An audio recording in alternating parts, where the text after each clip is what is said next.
কখনো খেয়াল করেছো কিনা আমি জানি না, কিন্তু একটি চায়ের কাপে ভেজানো সামান্য বিস্কুটটিও আমাদেরকে অনেক বড় একটা শিক্ষা দিয়ে যায়। আমাদেরকে বুঝিয়ে দিয়ে যায় যে কারোর প্রতি বেশি ডুবলে নিজেকেও ভেঙে পড়তে হবে। জানো, জীবনের বেশিরভাগ ক্ষেত্রে সবসময় চুপ থাকাটা কেন বেশি প্রয়োজন? নিজের মূল্য বোঝাতে চুপ থাকাটা কেন বেশি প্রয়োজন? খুচরো পয়সার আওয়াজ সবসময় বেশিই হয়, কিন্তু বেশি টাকার নোটে কোনো শব্দ নেই।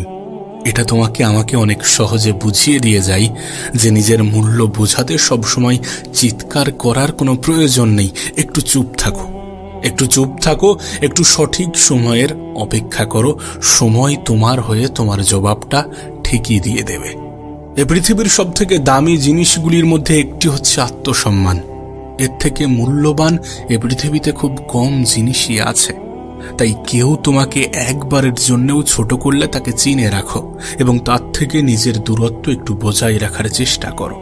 মনে রেখো, প্রশ্রয় পেলে সে একই ভুল বারবার করবে। কাউকে ক্ষমা করে দাও, কিন্তু দ্বিতীয়বার আঘাত দেওয়ার সুযোগ করে দিও না। না, তোমার কি মনে হয় না যে সকল মানুষের সাথে তোমার মনের খুব একটা বেশি মিল নেই, যে সকল মানুষের সাথে তোমার চিন্তা ভাবনার খুব একটা বেশি মিল নেই, তাদের থেকে তোমার দূরত্বটা বজায় রাখা উচিত? কারণ সাধারণত যেখানে মনের মিল থাকে না, যেখানে চিন্তা ভাবনার মিল থাকে না, সেখানে তর্কটা একটু বেশিই হয়। আর এই সিচুয়েশনে ওই মানুষগুলো কখনোই তোমাকে বুঝতে চাইবে না। আর তুমি তো এটা জানো যে কেউ যদি বুঝতে না চায় তাহলে তাকে বোঝাতে যাওয়াটা বোকামি ছাড়া আর কিছুই নয়। দেখো, জীবন যতদিন আছে নিজের মতো করে বাঁচার চেষ্টা করাটা প্রয়োজন, নিজের মতো করে বাঁচাটা প্রয়োজন। একটা কথা মনে রেখো, সকাল যতক্ষণ না পর্যন্ত হচ্ছে ততক্ষণ পর্যন্ত বাগানের ফুলটিও জানে না সে শ্মশানে যাবে নাকি মন্দিরে। জীবনে যত বেশি সামনের দিকে এগোতে থাকবে ততই এটা বুঝতে পারবে যে কখনো কখনো তুমি যতই ভালো হও না কেন, যতই অন্যের জন্য নিজেকে বিলিয়ে দাও না কেন, যতই কষ্ট সহ্য করো না কেন, কিছু মানুষের কাছে তবুও তুমি ভালো হতে পারবে না। কিছু মানুষের মন তবুও তুমি রাখতে পারবে না, কিছু মানুষের মনে তবুও তুমি জায়গা করতে পারবে না। আসলে বাস্তবতাটা কি জানো? যে তুমি মানুষ, টাকা না। টাকা হলে সকলের কাছে প্রিয় হতে, টাকা হলে সকলে তোমাকে যত্নে রাখার চেষ্টা করত, টাকা হলে সকলে তোমার মূল্যটা বুঝত। তাই সব থেকে ভালো হয় নিজের জীবনটাকে নিজের মতো করে অতিবাহিত করার চেষ্টা করো। একটু খেয়াল রেখো যেন অন্যের মন রাখতে গিয়ে নিজেই নিজেকে না কষ্ট দিয়ে ফেলো। বিশ্বাস করো, জীবনে যত বেশি খারাপ সময় আসবে তত বেশি মানুষ চিনতে পারবে। ওই যে একটা কথা আছে না, যে জলে না নামলে যেমন সাঁতার শেখা যায় না, ঠিক তেমনি মানুষের জীবনে খারাপ সময় না আসলে ঠিক মানুষ চেনা যায় না। জীবনের অনেক সময় কঠিন পরিস্থিতি, কঠিন সময়কে দেখা যায় শিক্ষকের ভূমিকায়। আমাদের জীবনের সব থেকে গুরুত্বপূর্ণ শিক্ষাটা শিখিয়ে দিয়ে যায়। তোমাকে বলবো, ছোট ছোট ভুলের ক্ষেত্রে একটু সচেতন হওয়ার চেষ্টা করো। তুমি তো জানো, একটি ছোট্ট ছিদ্রও বিশাল জাহাজকে ডুবিয়ে দেওয়ার ক্ষমতা রাখে। জাহাজের সামান্য একটি ছিদ্র সেই বিশাল জাহাজকে ডুবাতে পারে। তাই নিজের ছোট ছোট ভুলের ক্ষেত্রে একটু সচেতন হওয়ার চেষ্টা করো, নিজেকে একটু সচেতন রাখার চেষ্টা করো। কতটা অদ্ভুত না, যে সমুদ্রে ভাসমান জাহাজও আমাদেরকে কত কিছুই না শেখায়। তুমি দেখো, একটা জাহাজ কিন্তু ততক্ষণ পর্যন্ত ডোবে না যতক্ষণ না পর্যন্ত সেই জাহাজ সমুদ্রের জলকে নিজের মধ্যে প্রবেশ করায়। ঠিক তেমনি একটা মানুষ ততক্ষণ পর্যন্ত হাঁটতে পারে না যতক্ষণ না পর্যন্ত সে অন্যের বলা নেগেটিভ কথাগুলোকে নিজের মনে জায়গা দেয়। তোমাকে একটা বাস্তবতা বলি, যারা তোমাকে তোমার জীবন সম্বন্ধে ভয় দেখায় যে তোমার দ্বারা কিছু হবে না, তুমি কিছু পারবে না, তোমার মতো অনেক এসেছে, অনেকে গিয়েছে, অনেকে অনেক রকমভাবে চেষ্টা করেছে, যারা তোমার জীবন নিয়ে তোমাকেই ভয় দেখায়, তারা আসলেই ভয় পায়। হ্যাঁ, তারা ভয় পায় যে তুমি না জয়ী হয়ে যাও, তুমি না জীবনে বড় কিছু করে নাও, তুমি না জীবনে ভালো কিছু করে নাও, তোমার জীবনটা না সুন্দর হয়ে যায়। এই সমস্ত বিষয় নিয়ে তারা সত্যি ভয় পায়, এই জন্য নেগেটিভ কথাগুলো তোমাকে শোনাতে চাই। বুদ্ধিমান মানুষগুলো এই সমস্ত নেগেটিভ কথা বলা মানুষগুলোকে নিজের জীবনে প্রশ্রয় দেয় না। বুদ্ধিমান মানুষগুলো সকলকে গুরুত্ব দিতে দিতে নিজেকে ভুলে যায় না। বুদ্ধিমান মানুষগুলো খারাপ সময়ে নিজের উপরে বিশ্বাস হারায় না। বুদ্ধিমান মানুষগুলো নিজেই নিজেকে সন্দেহ করে না। বুদ্ধিমান মানুষগুলো নেগেটিভিটির দিকে ঠেলে দেওয়া মানুষের সাথে নিজের সম্পর্ক রাখে না। দেখো, জীবনের একটা বাস্তবতা তোমাকে বলি। আমি জানি এটা শুনতে অনেকটা খারাপ লাগতে পারে, আমি জানি এটা মানতে অনেকটা অসুবিধা হতে পারে, কিন্তু বাস্তবতাটা কি জানো? মানুষের প্রিয় হতে গেলেও কিছুটা হলেও অর্থনৈতিক যোগ্যতা লাগে। যার কাছে অর্থ নেই সেই মানুষটা কখনো কারোর কাছে প্রিয় হয় না। একটা নির্দিষ্ট সময় পরে তুমিও তোমার পরিবারের কাছে হয়তোবা বোঝা হতে শুরু করবে। কথাগুলো শুনতে মানতে সত্যি একটু খারাপ লাগতে পারে, কিন্তু বিশ্বাস করো এটাই সত্য। নিজের জীবনের একটা ছোট্ট অভিজ্ঞতা তোমাকে শেয়ার করি। নিজের দুর্বলতা কখনো কাউকে জানাতে যেও না, কখনো কাউকে বোঝাতে যেও না, কখনো কাউকে শোনাতে যেও না। অর্ধেক লোকই তোমার কষ্টটা বুঝবে না, আর বাকি অর্ধেক লোক তো উপহাস করবে তোমার দুর্বলতা নিয়ে। কিছু মানুষ তো দুর্বলতার সুযোগ নেওয়ারও চেষ্টা করবে। আমি তো বলবো, যখন তোমার দুর্বলতাগুলো সৃষ্টিকর্তা অন্য মানুষের থেকে আড়াল করে রেখেছে, তুমিও আড়াল করে রাখার চেষ্টা করো। আর সত্যি বলতে, নিজের কাছেও নিজের দুর্বলতা হাইলাইট করো না, কারণ তুমি যখন তোমার দুর্বলতাগুলোর দিকে একটু বেশি তাকাবে, তখন তোমার ক্ষমতাগুলো তোমার কাছে ঝাপসা মনে হবে। তখন একটু বেশি যেন নিজের উপরে সন্দেহটা বাড়বে। তার থেকে ভালো নিজের ক্ষমতার দিকে তাকাও, নিজের ক্ষমতার দিকে দেখো। দেখো, এমনটা তো নয় যে উপরওয়ালা তোমাকে দুর্বল করে পাঠিয়েছেন, নিশ্চয়ই তোমাকে অনেক বেশি ক্ষমতার অধিকারী বানিয়েছেন। নিজের ক্ষমতার দিকে তাকানোর চেষ্টা করো, নিজের চরিত্রকে সাজানোর চেষ্টা করো। কারণ একটা সময় পরে সকলেরই মনে হয় যে নিজের শরীরকে প্রয়োজনের থেকে বেশি সাজানোর থেকে নিজের চরিত্রকে সাজানোটা প্রয়োজন। হ্যাঁ, এটা ঠিক যে মানুষ শারীরিক সৌন্দর্যের প্রতি একটু বেশিই যেন আকৃষ্ট হয়, কিন্তু শারীরিক সৌন্দর্য বয়সের সাথে সাথে নিভে যায়, বয়সের সাথে সাথে নষ্ট হয়, বয়সের সাথে সাথে ধ্বংস হয়। কিন্তু একজন মানুষের চরিত্রের প্রশংসা সারা জীবন হয়ে যায়। তুমি দেখো, পৃথিবীতে নেই এমন অনেক ব্যক্তিকে নিয়ে আজও আলোচনা হয়, কিন্তু অবশ্যই সেটা তাদের শারীরিক সৌন্দর্যের জন্য নয়। তাদের চরিত্রটাই তাদের আলোচনার, তাদের প্রশংসার মূল কেন্দ্রবিন্দু হয়ে দাঁড়ায়। সুতরাং একটা নির্দিষ্ট সময় পরে যদি তোমাকে স্মরণ করা হয়ে থাকে, তাহলে অবশ্যই তোমার চারিত্রিক বৈশিষ্ট্যের জন্যই স্মরণ করা হবে, নাকি তোমার শারীরিক সৌন্দর্যের জন্যে।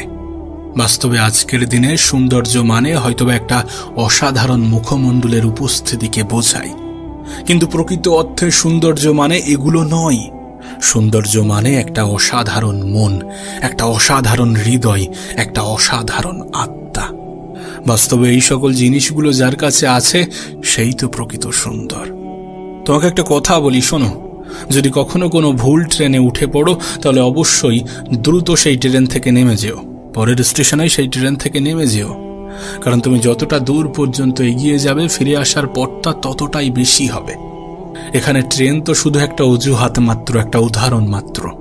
বিশ্বাস করো, এটা তোমার জীবনের ক্ষেত্রেই প্রযোজ্য।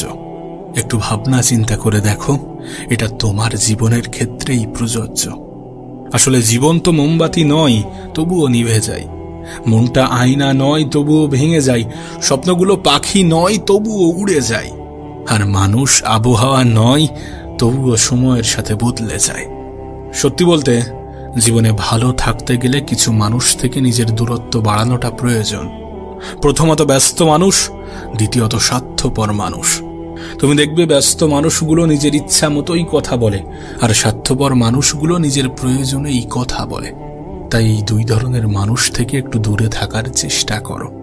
দেখো, দিন শেষে তুমি এটা অনুভব করবে যে কিছু মানুষ তোমাকে সত্যি ব্যবহার করার চেষ্টা করবে, কিছু মানুষ সত্যি সুযোগের সৎ ব্যবহার করার চেষ্টা করে। দিন শেষে তুমি এটা অনুভব করবে যে খুবই স্বল্প সংখ্যক মানুষই আপন হবে, বেশিরভাগ মানুষই আপন হওয়ার অভিনয় করবে। দিন শেষে তুমি যখন আপন মানুষগুলোকে খুঁজতে যাবে, সর্বপ্রথম তুমি নিজেকেই পাবে। কারণ নিজের থেকে অধিক আপন কেউ হয় না, নিজের থেকে অধিক প্রিয় কেউ হয় না। বিশ্বাস করো, অনেক সময় আমাদের আপন মানুষগুলোই আমাদেরকে ভালো থাকতে দেয় না। মানুষের জীবনে অনেক রকমের কষ্ট আসতে পারে, কখনো খাবার কষ্ট, কখনো ভয়ের কষ্ট, কখনো শারীরিক কষ্ট, কখনো মানসিক কষ্ট, কখনো পারিবারিক কষ্ট, কখনো সামাজিক কষ্ট। কিন্তু যখন এই কঠিন সময়গুলো, কঠিন পরিস্থিতিগুলো তোমার আমার জীবনে আসবে, তখন আমাদের করণীয় কি? বিশ্বাস করো, জীবনের এই সকল কঠিন সময়গুলোতে ধৈর্য ধরা আমাদের জন্য শুধুমাত্র প্রয়োজনীয় নয়, বরং আমাদের জন্য অপরিহার্য। সময়টা যতই খারাপ হোক, পরিস্থিতিটা যতই নিয়ন্ত্রণের বাইরে যাক, সর্বপ্রথম স্টেপ হওয়া উচিত ধৈর্য। কেউ আপনাকে একটা গালি দিয়েছে, তার পরিবর্তে আপনি তাকে 2টা গালি দিলেন, তাহলে আপনি কি ধৈর্য ধরলেন? কেউ আপনাকে একটি আঘাত করলো, তার পরিবর্তে আপনি 4টি আঘাত করলেন, তাহলে কি ধৈর্য ধরলেন? কেউ আপনাকে ফেসবুকে একটা স্ট্যাটাস দিল, আর আপনিও তার পরিবর্তে 3টি স্ট্যাটাস দিলেন, তাহলে কি ধৈর্য ধরেছেন? যখন আপনার অর্থনৈতিক কষ্ট আসলো, তখন আপনি উপরওয়ালাকে ভুলে গেলেন, তাহলে কি আপনি ধৈর্য ধরেছেন? পারিবারিক ঝামেলা, স্বামী স্ত্রীর মধ্যে ঝামেলা, এই সমস্ত কিছু আপনি সহ্য না করে, সমাধান না করে ডিভোর্সে চলে গেলেন, আপনি কি ধৈর্য ধরেছেন? বিশ্বাস করো, প্রত্যেকটা মানুষের জীবনে খারাপ সময় আসে, প্রত্যেকটা মানুষের জীবনে বিপদ আসে, প্রত্যেকটা মানুষ কঠিন সময়ের মুখোমুখি হয়। কিন্তু এই সমস্ত মুহূর্তকে আমরা কেমনভাবে গুরুত্ব দিই, আমরা কেমনভাবে কতটা ধৈর্য ধরি, এগুলোর উপরে অনেক কিছুই নির্ভর করে। কাশ তোমাকে যদি বোঝাতে পারতাম। বিশ্বাস করো, জীবনে কষ্ট আসবে, জীবনে কঠিন মুহূর্ত, কঠিন পরিস্থিতি আসবে। কখনো খাবার কষ্ট, কখনো ভয়ের কষ্ট, কখনো শারীরিক কষ্ট, কখনো মানসিক কষ্ট, কখনো পারিবারিক কষ্ট। মানুষের জীবনে কষ্ট আসবেই। কিন্তু এই সকল সময়গুলোতে নিজের উপরে বিশ্বাস রেখে, উপরওয়ালার উপরে আস্থা রেখে একটু সঠিক সময়ের অপেক্ষা করার নামই তো ধৈর্য। জীবনের কিছুটা মেনে নিয়ে, কিছুটা মানিয়ে নিয়ে সামনের দিকে এগিয়ে যাওয়ার নামই তো ধৈর্য। জীবনে সবসময় সবকিছুর যে জবাব দিতে হবে, বিষয়টা তো এমন নয়। সবাইকে সবকিছুর জবাব দিতে হবে, সবাইকে সবকিছু বোঝাতে হবে, বিষয়টা তো কখনোই এমন ছিল না। কেউ আপনাকে গালি দিল, আপনাকেও যে তার পরিবর্তে গালি দিতে হবে, বিষয়টা তো মোটেই এমন নয়। বিশ্বাস করুন, কম কথা বলার মধ্যে যে শান্তি আছে, সেটা অন্য কিছুর মধ্যে নেই। চুপ থাকার মধ্যে, নীরবতার মধ্যে যে শান্তি আছে, সেটা হয়তো বা অন্য কিছুর মধ্যে নেই। মানুষ যখন একটু কম কথা বলে, তখন তার শত্রু কম হয়। মানুষ যখন একটু কম কথা বলে, তখন তার দ্বারা ভুল কম হয়। মানুষ যখন একটু কম কথা বলে, তখন সে ধৈর্য ধরার প্রসেসটা শিখে যায়। মানুষ যখন একটু কম কথা বলে, তখন তার শত্রুর সংখ্যা কমে যায়। আমরা একটা কথাই কিন্তু অনেক বেশি বিশ্বাস করি, এবং এটা সত্য, এটা বাস্তব, যে বাইরের মানুষ কষ্ট দিলে যতটা কষ্ট লাগে, তার থেকে অনেক বেশি কষ্ট লাগে যখন ভিতরের মানুষ, যখন কাছের মানুষ, যখন আপন মানুষগুলো কষ্ট দেয়। কখনো নিজের মনে প্রশ্ন জেগেছে যে এর কারণ কি?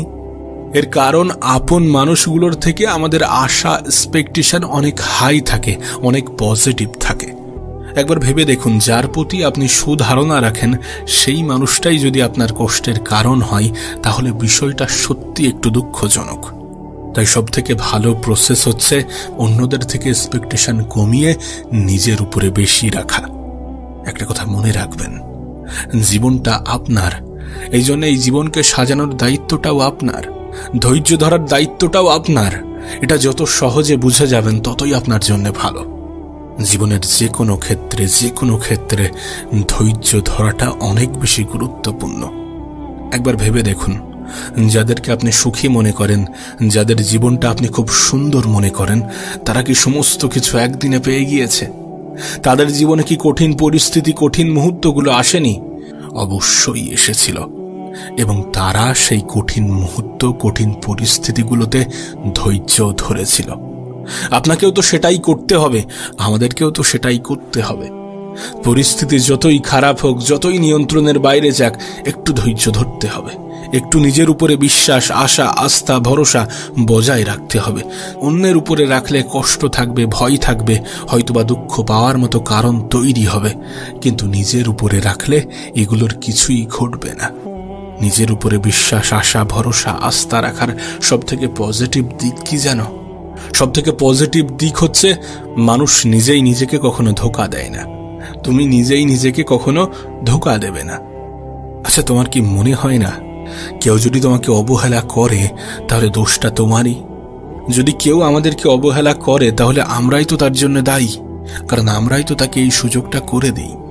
জীবনে কখনো কাউকে আঘাত করার মতো সুযোগ করে দেবেন না।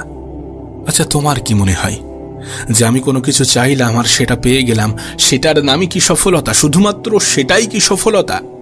সফলতা জীবনের বিভিন্ন ক্ষেত্রে বিভিন্ন রকম হতে পারে, কিন্তু এই পৃথিবীতে প্রকৃত সফলতা বলতে আমরা যেটা বুঝি, আমাদের যেটা বোঝা উচিত, সেটা হচ্ছে ভালো থাকা।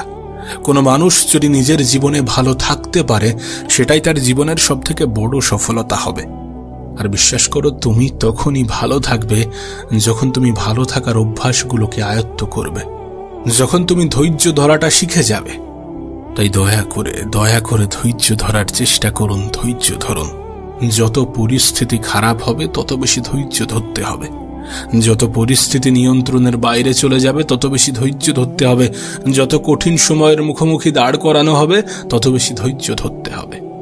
না, শারীরিক ক্ষমতা তো ঠিক আছে, কিন্তু মানসিক ক্ষমতার সব থেকে বেশি প্রয়োজন আছে। আর মানসিকভাবে তখনই তুমি শক্তিশালী হবে যখন তুমি ধৈর্য ধরাটা শিখে যাবে। আমাদের সমস্যাটা কোথায় জানো? তুমি আমি অল্পতেই ভেঙে পড়ি, তুমি আমি অল্পতেই নেশা ধরতে শুরু করি, তুমি আমি অল্পতেই সুইসাইড করার চিন্তা করি, তুমি আমি অল্পতেই নেগেটিভ চিন্তা করি। কিন্তু প্রকৃত অর্থে তোমার কি মনে হয় যে এগুলোই সমাধান? আরে যদি এগুলোই সমাধান হতো তাহলে এই পৃথিবীর সকল মানুষ নেশাগ্রস্ত হতো। যদি এগুলোই সমাধান হতো তাহলে এই পৃথিবী মানব শূন্য হয়ে যেত। কারণ সমস্যা প্রত্যেকটা মানুষের জীবনেই আছে, কঠিন সময় প্রত্যেকটা মানুষের জীবনেই আসে, খারাপ সময়ের মুখোমুখি এ পৃথিবীর প্রত্যেকটা মানুষই হয়ে থাকে। প্রকৃত সমাধান তো ধৈর্য। তোমাকে আমাকে ধৈর্য ধরতে হবে, ধৈর্য ধরার মাধ্যমে আমাদের মানসিক ক্ষমতার পরিচয় দিতে হবে। কারণ প্রকৃত অর্থে মানসিক ক্ষমতাটাই আমাদের আসল ক্ষমতা। প্রতিটা নেগেটিভ জিনিসের মধ্যে কিছু পজিটিভ জিনিসও থাকে, সেটাকে খেয়াল করতে হবে, সেটাকে গুরুত্ব দিতে হবে। তুমি জানলে হয়তো বা অবাক হবে, কিন্তু আমাদের প্রত্যেকটা খারাপ সময়, প্রত্যেকটা কঠিন সময় আমাদেরকে একটা বার্তা দেয়, আমাদেরকে বলে, আমাদেরকে বোঝায় যে নিশ্চয়ই কষ্টের সাথে আছে স্বস্তি, নিশ্চয়ই ধৈর্য ধরার মধ্যে আছে শান্তি।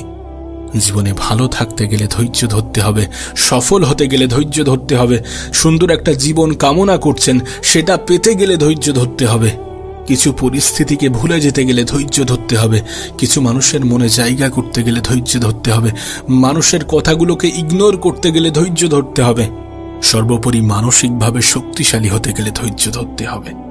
না, এমনটা হতে পারে যে তোমার জীবনেও হয়তোবা কিছু অভাব, কিছু অভিযোগ আছে, কিন্তু এই সমস্ত অভাব অভিযোগ দূর হয়ে যাবে যখন তুমি তোমার থেকেও বেশি অভাবী মানুষকে দেখবে, যখন তুমি তোমার থেকেও বেশি অভাবী মানুষের জায়গায় নিজেকে বসাবে। আর এমনটা তো নয় যে তোমার থেকে খারাপ কেউ নেই, এমনটা তো নয় যে তোমার থেকে কঠিন জীবন কেউ অতিক্রম করছে না, এমনটা তো নয় যে তোমার মতো নিজের জীবনে কেউ লড়াই করছে না, লড়াই সকলেই করছে।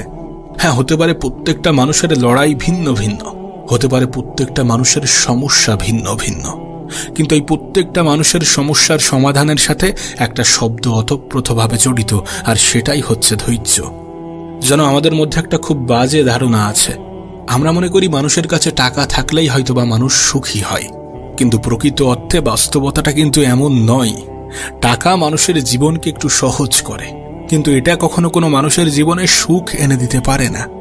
না, আমাদের অর্থ হয়তোবা আমাদের জীবনটাকে কিছু অংশে সহজ করবে, জীবনের অনেক জিনিস হয়তোবা চাইলে পেয়ে যাব, কিন্তু সুখী হতে গেলে টাকার যে ভীষণ প্রয়োজন, বিষয়টা এমন নয়। এমন ধারণা রেখো না, এমন ধারণা রাখলে তুমি ভুল প্রমাণিত হবে, তুমি বোকা হয়ে যাবে। কারণ যখন তুমি দেখবে তোমার থেকেও আর্থিকভাবে দুর্বল মানুষগুলো কত সুন্দরভাবে জীবন কাটাচ্ছে, কতটা মানসিক শান্তির মধ্যে আছে, তখন তুমি ভুল প্রমাণিত হবে। বিশ্বাস করো, আমি নিজে অনেক গরিব মানুষকে অনেক বেশি সুখী অনুভব করতে দেখেছি, অনেক বেশি মানসিক শান্তির মধ্যে থাকতে দেখেছি। আবার অনেক ধনী ব্যক্তির মধ্যেও আমি দুঃখ, দুশ্চিন্তা, হতাশা দেখেছি। তাই দয়া করে ভালো থাকাটাকে অর্থের সাথে গুলিয়ে ফেলো না। হ্যাঁ, টাকা আমাদের জীবনকে সহজ করে, নিশ্চয়ই সহজ করে, কিন্তু জীবনকে সুন্দর করে আমাদের চিন্তা ভাবনা। অল্প অর্থের মালিকগুলো এটা জানে যে অল্পতে কিভাবে খুশি থাকতে হয়। বিশ্বাস করো, তারা অনেক অল্প কিছু পেয়েও উপরওয়ালার শুকরিয়া জানায়। সেই জন্যই হয়তোবা তারা মানসিক শান্তিটা খুঁজে পায়। নিঃসন্দেহে ভালো থাকাটাও একটা অভ্যাস। এটাকে অভ্যাসে পরিণত করো। পরিস্থিতি যতই খারাপ হোক, যতই কঠিন হোক, একটু ধৈর্য ধরতে শুরু করো।